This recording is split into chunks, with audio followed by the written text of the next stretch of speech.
Now, you know, when the healthcare CEO, Brian Thompson, was killed, his killer was a young white man. But most of the coverage was about healthcare prices. Charlie Kirk's killer turned out to be a young white man. Most of the coverage is about political ideology. Why isn't there headlines about all the violence from young white men or a moniker, white on white crime? Because this label doesn't exist in the media.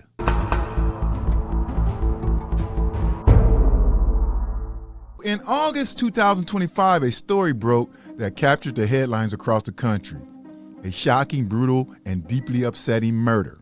A 23-year-old Ukrainian refugee, Iryna Zarutska, I hope I pronounced her name right, she got stabbed to death in a random act of violence aboard a Charlotte light rail train. And what's really sad is how the media and the political people choose to use her tragedy. It amazes me how now this crime story has become all about the black community and crime. When every day crime is happening in this country, every day. And yes, the media tries to paint this picture of black crime, but it's not. But this is one of the biggest tricks they use. See, they'll turn on the headlines and go, race and crime in America because of this story. This is about mental health. Just like when they do it, they bring up mental health, but they want to change the narrative. This woman boarded that train. Video surveillance shows her sitting in their aisle in front of D. Carlos Brown, a 34-year-old man with a long arrest record, a documented mental illness. And now this whole country want to be talking about black crime over this, even though every day white people kill each other every fucking day. But this is never the headlines. They should label this a mental ill thing, but they do that when it's a white killer because they want to humanize this killer. They want to humanize the killer when it's white, but when it's black, they want to dehumanize it. This man has mental issues. That's the whole thing.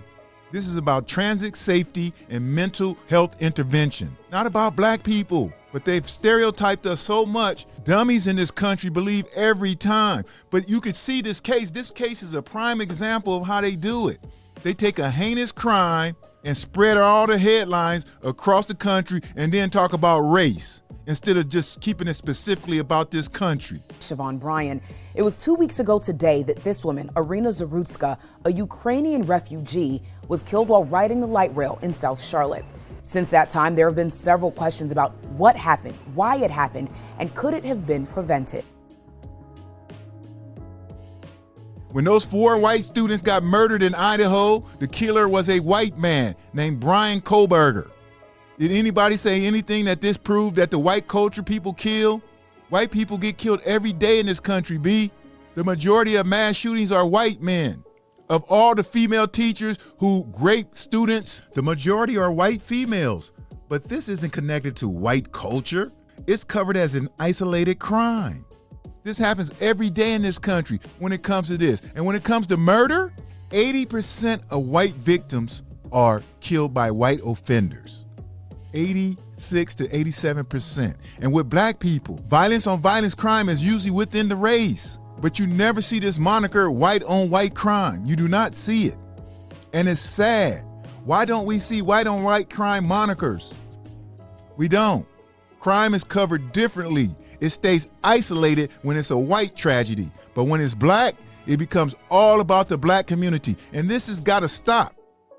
That young Ukrainian girl, it was a tragedy, but then the conversation shifted immediately from what happened to what does this mean?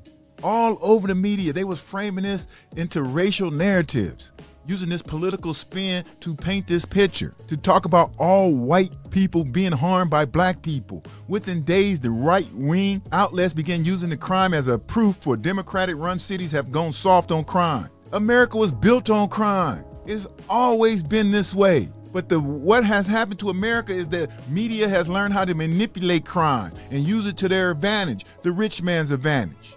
But when the suspect is black and the victim is white, all of a sudden policy failed. What happened when that white man killed those 4 students? Was that had anything to do with policy? No, that was just a crazy man who went crazy and wanted to kill people.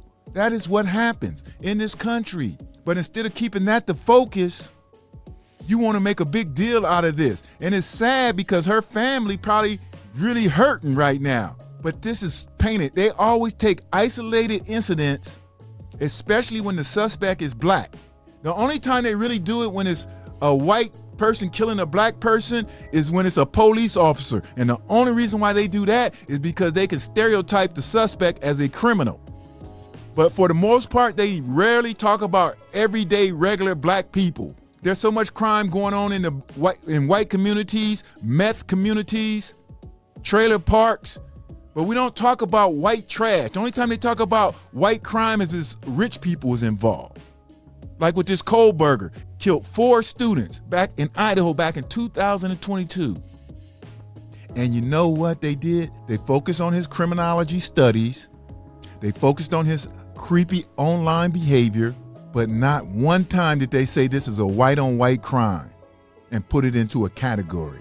A mass shooter killed 23 people in El Paso, Texas at a Walmart targeting Latinos.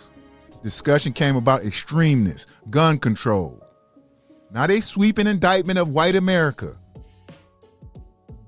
Van Jones was just recently on Fox News, but under the headlines it said Ukraine refugees killing sparks debate on crime and race. This is a slick trap, and Van Jones should know better, no matter how well he can debate with those people. You don't do that, man. You don't let isolated incidents become a referendum on an entire community, entire race of people. This is why this country is going downhill, because rich people have been able to paint crime as a black thing. And the regular dumb Americans fall for it. And the reason why they don't talk about certain things, because it doesn't fit their agenda. This is nothing new. This is nothing new. In the 1990s, the media created the super predator myth, depicting young black men as looming threats, which later fueled mass incarceration policies. This is how they create their policies. The media has an agenda. And you fast forward today, we still see how the media frames the perception of black crime as a central crisis of American life. This is how they trick these regular dumb Americans. They get so scared of black people, the rich man is taking everything from them. And they don't even know it. Okay, they get tricked into believing all this. Okay, the young lady lost her life. That's what it should be about. It shouldn't be about policy. It shouldn't be about framing it as black crime. Most black people don't even know this. I remember when the O.J. Simpson case happened, I had a job. This one I knew these regular Americans was dumb as fuck when it comes to the media. When the O.J. case happened, I had a job where I was the only black person there. After O.J. was found not guilty, all the white women at that job stopped talking to me for a couple of days. I mean, what kind of mess is that? And then they came back around, and I was like, nah, y'all stay over there.